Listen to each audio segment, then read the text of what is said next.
Imagine paying more for a single second of memory than you would for a new pair of sneakers. In 1987, digital storage was not a trivial commodity.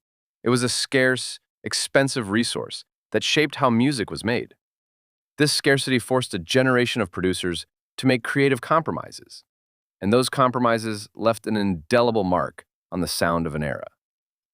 The story of the EMU SP1200, a sampler that could hold only 10 seconds of sound, is the story of limitation turned into artistic language.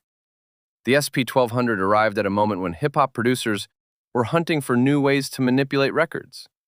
It was affordable compared to studio workstations, durable, and fast. Yet its memory was microscopic by later standards, only 10 seconds total, split among its sample pads. To capture enough musical material for beats, drums, bass hits, short loops, vocal snippets, producers had to make difficult technical choices. They did not simply sample more cleverly, they sampled differently. One major decision was to record at 12-bit resolution instead of the CD quality 16-bit or higher that would later become standard. Bit depth determines how many discrete amplitude levels a digital system can represent. Fewer bits mean less precision and more quantization noise.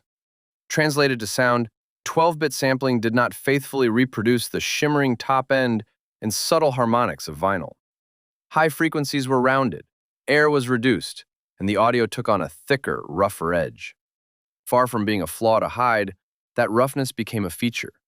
Producers discovered that the SP1200's low-bit sampling added a pleasing kind of digital grit, a crunchy mid-range presence, a compressed, punchy character that made drums sound larger than life and bass lines feel immediate.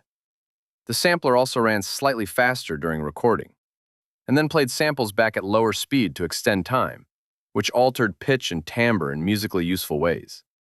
These technical quirks combined with the machine's limited memory to create a new palette, short, chopped loops and compact hits that sat perfectly in a mix, leaving room for rhymes while adding an unmistakable texture. This texture became central to the East Coast hip-hop identity of the 1990s. Producers like Pete Rock and RZA turned the SP1200's constraints into a signature. Pete Rock's warm, head-nodding grooves used chopped jazz loops rendered with that grainy mid-range. RZA leaned into abrasive cinematic collages where the sampler's edginess heightened mood and urgency. When you listen to classics from the era, the sound is cohesive, not because everyone used identical sources, but because many were filtered through the same technical bottleneck. The SP1200's sonic fingerprint, the way it flattened highs, thickened mids, and chewed transients into satisfying crunch, became a shared language. That language was non-negotiable. It wasn't just a byproduct, it was a sought-after aesthetic. As memory got cheaper and higher fidelity samplers and digital workstations emerged, some producers chased cleaner sounds. Others, however, continued to favor the old limitations, emulating the 12-bit grit with bitcrushers, tape saturation plugins, or outboard gear to recapture the texture that defined an era. The grit was more than nostalgia. It had practical musical virtues.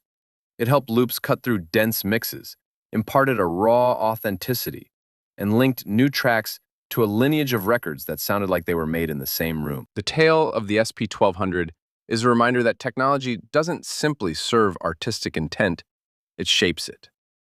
When resources are scarce, creativity often becomes decisive. The 10-second cap, the 12-bit compromise, the speed quirks, these were limitations that forced innovation and produced a sound that would come to symbolize a generation. What began as an economic necessity matured into an aesthetic choice, proving that the textures of memory and compromise can become the very soul of a musical movement.